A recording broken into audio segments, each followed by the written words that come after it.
Hello everyone, আশা করি সকলেই ভালো আছেন। নতুন আরেকটি ভিডিও নিয়ে আপনাদের মাঝে হাজির হয়ে গেলাম। ভিডিওটি ছিল 2 দিন আগের, আমি এডিট করতে একটু সময় লেগে গেছে, তার জন্য দুঃখিত। তো আমি প্রথমে বরবটি ভর্তা করে নেব। আর বরবটি ভর্তা করার জন্য আমি এখানে পেঁয়াজ, রসুন, কাঁচামরিচ আর বরবটি দিয়ে অল্প পরিমাণে জল দিব। জল দিয়ে একটু লবণ দিয়ে ভালো করে সেদ্ধ করে নিয়ে একটু তেলে ভেজে নেব। নিয়ে এইদিকে আমি কাঁচকলাটা সেদ্ধ করে নিয়েছি। অনেক সময় কাঁচকলা ঘরে থেকে যায়, খাওয়া হয় না, ফেলে দেওয়া হয়। তো আমার মনে হয় ফেলে না দিয়ে আমি যেভাবে মাছের শেপ করে কাঁচকলা তরকারিটা রান্না করছি, এইভাবে রান্না করলে কিন্তু আর ফেলে দেওয়া লাগবে না। খেয়ে কিন্তু আপনার বাসায় সবাই কিন্তু বলবে খুবই মজার হয়েছে। এতটাই মজার হয় এই কাঁচকলা মাছটা।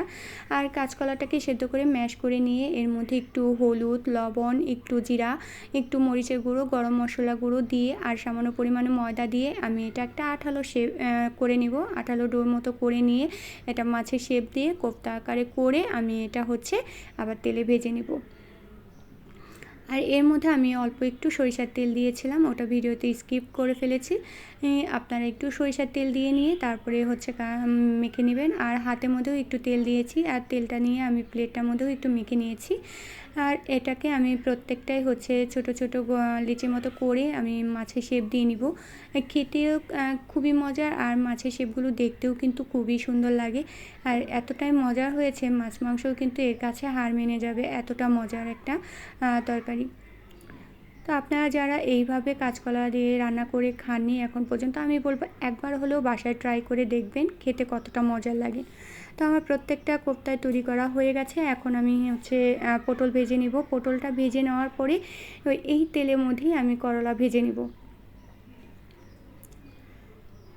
দুপুরে ছিল আমাদের এই অল্প রান্না।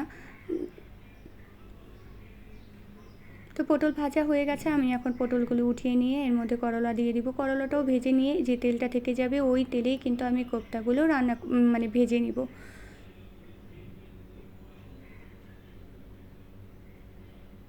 আর কাঁচকলাতে কিন্তু প্রচুর পরিমাণে আয়রন, এটা তো আমরা সকলেই জানি। খেতেও খুবই মজা। অনেক সময় দেখা যায় যে কাঁচকলা আমাদের ভালো লাগে না খেতে।